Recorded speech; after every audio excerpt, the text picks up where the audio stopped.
ইন্নাল হামদালিল্লাহ নাহমাদুহু ওয়া নুসাল্লি আলা রাসূলিহিল কারীম আম্মা বাদ।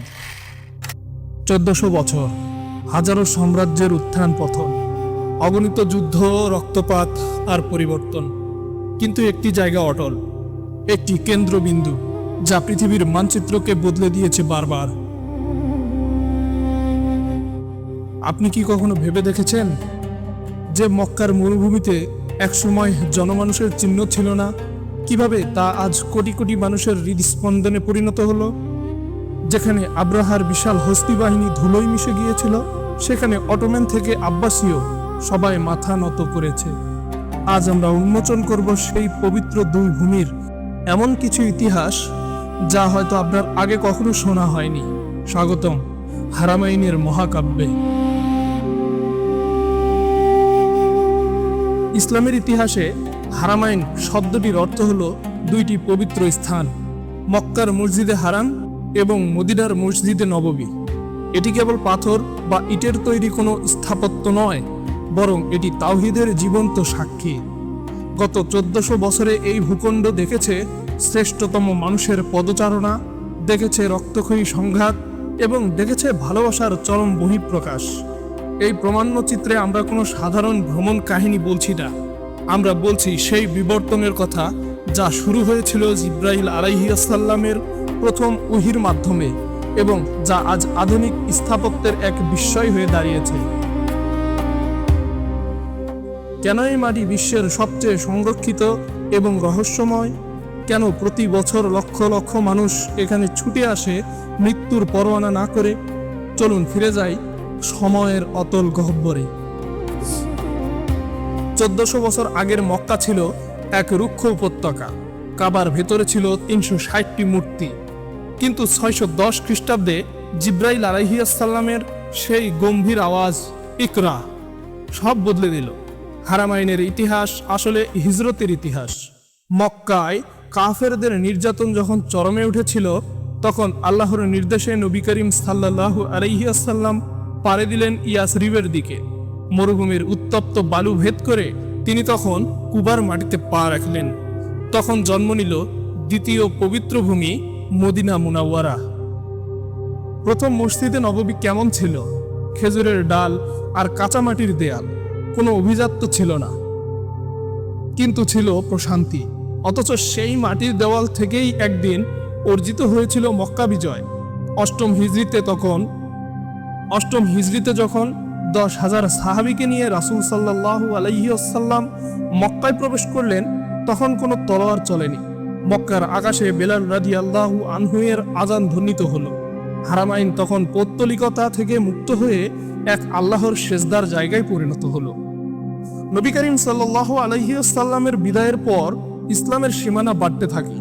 পারস্য আর রোমান সাম্রাজ্য তখন মুসলিমদের পদানত। হযরত উমর রাদিয়াল্লাহু আনহু এর যুগে প্রথম কাবার চারপাশে দেওয়াল তুলে সীমানা নির্ধারণ করা হলো, কারণ হজ পালনকারীর সংখ্যা তখন জ্যামিতিক হারে বাড়তে শুরু করেছে। উমাইয়া খলিফা আব্দুল মালিক ইবনে মারওয়ান এবং ওয়ালিদ ইবনে আব্দুল মালিকের সময় হারামাইনের চেহারায় প্রথম রাজকীয় ছোঁয়া লাগে। সিরিয়া এবং মিশর থেকে কারিগররা এলেন। মসজিদে নববীতে প্রথমবারের মতো মেহরাব এবং মিনার তৈরি হলো। আপনি কি জানেন এই মিনারের উচ্চতা তখন থেকেই মদিনার দিগন্ত রেখা মাপা হতো? কিন্তু এই উন্নয়ন সবসময় সহজ ছিল না। বিদ্রোহ এবং প্রাকৃতিক দুর্যোগ বারবার হারামাইনকে চ্যালেঞ্জ করেছে। তবু প্রতিটা খলিফা নিজেদের খাদেমুল হারামাইন বা দুই পবিত্র মসজিদের সেবক হিসেবে পরিচয় দিয়ে গর্ববোধ করতেন।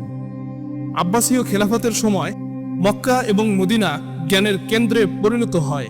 হারুনুর রশিদের স্ত্রী জুবাইদা খাতুন তখন হজ করতে এলেন। তিনি দেখলেন পানির তীব্র সংকট। তিনি নিজের ব্যক্তিগত সম্পদ থেকে নির্মাণ করলেন নহরে জুবাইদা। শত শত মাইল দূর থেকে পাহাড় কেটে লালা বানিয়ে মক্কায় পানি আনা হলো।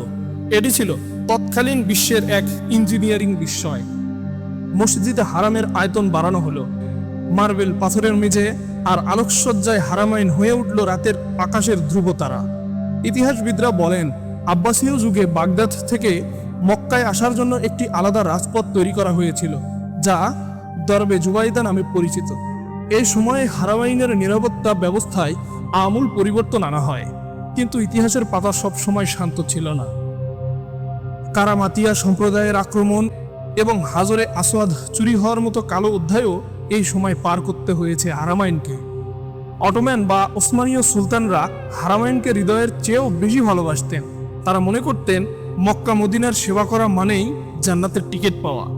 সুলতান সুলেইমান আল কানুনির তৈরি কাবার সেই বিখ্যাত ছাদ এবং ড্রেনেজ সিস্টেম আজও ইতিহাসের সাক্ষী।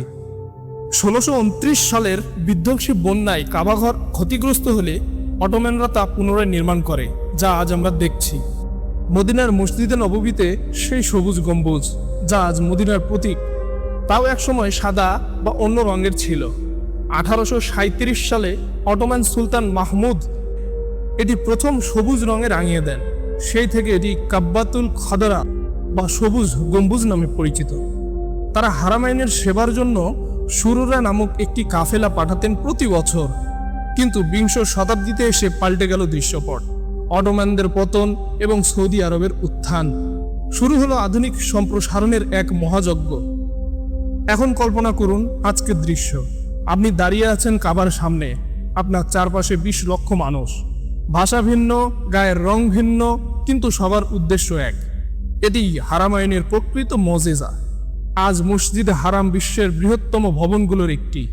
এর প্রতিটি ইঞ্চি প্রযুক্তি আর আধ্যাত্মিকতার মিশেল। সংস্কৃয় ছাদ, বিশ্বের সবচেয়ে বড় শীতলীকরণ ব্যবস্থা, আর জমজম কূপের সেই অন্তহীন প্রবাহ, যা হাজার বছর ধরে কোটি কোটি মানুষের তৃষ্ণা মেটাচ্ছে, এক চুল পরিমাণও না কমে। কিন্তু এর আসল সৌন্দর্য কি এই মার্বেল পাথরে? না, এর আসল সৌন্দর্যই হলো সেই নিঃশব্দে কান্নায়, যা গভীর রাতে কাবার গিলাপ ধরে মানুষ ঝরায়। মদিনার সেই রওজা মুবারকের সামনে দাঁড়ালে আজও মানুষের শরীর হিম হয়ে আসে অপার্থিব এক টানে। 1400 বছর আগে যে আজান শুরু হয়েছিল মরুভূমির উত্তপ্ত বালুতে, আজ তা আধুনিক সাউন্ড সিস্টেমে সারা বিশ্বে প্রতিধ্বনিত হয়। শত শত সম্প্রসারণের পরেও মূল কাবার জায়গাটি সেই ইব্রাহিম আলাইহিসসালামের ভিত্তির উপরেই দাঁড়িয়ে। মক্কার আকাশচুম্বী ঘড়ি টাওয়ার থেকে যখন আল্লাহু আকবার ধ্বনি ভেসে আসে, তখন মনে হয় যেন থমকে দাঁড়িয়েছে। এই 1400 বছরের ইতিহাস কেবল পাথর পরিবর্তনের ইতিহাস নয়, এটি মানুষের বিশ্বাসের উপর টিকে থাকার ইতিহাস। হারামের প্রতিটি ধূলিকণা সাক্ষী দিচ্ছে এই প্রতিশ্রুতির, যা মহান আল্লাহ তাআলা দিয়েছিলেন তার প্রিয় নবী রাসূল সাল্লাল্লাহু আলাইহি ওয়াসাল্লামকে। এটি এমন এক জায়গা যেখানে সম্রাট আর ভিক্ষুক একই কাতারে সিজদায় লুটিয়ে পড়ে। এই সমতা, এই আধ্যাত্মিকতা আর এই নিরবিচ্ছিন্ন সেবা হারামাইনকে করেছে বিশ্বের এক অনন্য হৃৎপিণ্ড। হারামাইন কেবল একটি ভৌগোলিক স্থান নয়, এটি প্রতিটি মুমিনের অস্তিত্বের অংশ। 1400 বছরের ইতিহাস আমাদের শেখায় সত্য এবং ন্যায়ের কেন্দ্রবিন্দুকে আল্লাহ তাআলা নিজেই রক্ষা করেন। প্রতিকূলতা আসবে, শাসন ব্যবস্থা বদলাবে, কিন্তু হকের আওয়াজ এই পবিত্র ভূমি থেকে কখনো স্তব্ধ হবে না। আজ আমরা হারামাইনের দিকে তাকাই, আমাদের ভাবা উচিত, আমাদের জীবন কি নববী আদর্শে পরিচালিত হচ্ছে? আমরা কি মদিনার সেই ভ্রাতৃত্ব আর মক্কার সেই একত্ববাদ নিজেদের হৃদয়ে ধারণ করতে পেরেছি? হারামাইনের ইতিহাস আসলে ধৈর্যের ইতিহাস, ত্যাগের ইতিহাস এবং বিজয়ের ইতিহাস। আসুন আমরা এই পবিত্র ভূমির সম্মান রক্ষা করি এবং এর শিক্ষা থেকে নিজেদের জীবনকে আলোকিত করি। আল্লাহ যেন বারবার এই পবিত্র ভূমির মেহমান হিসেবে কবুল করেন। আমিন।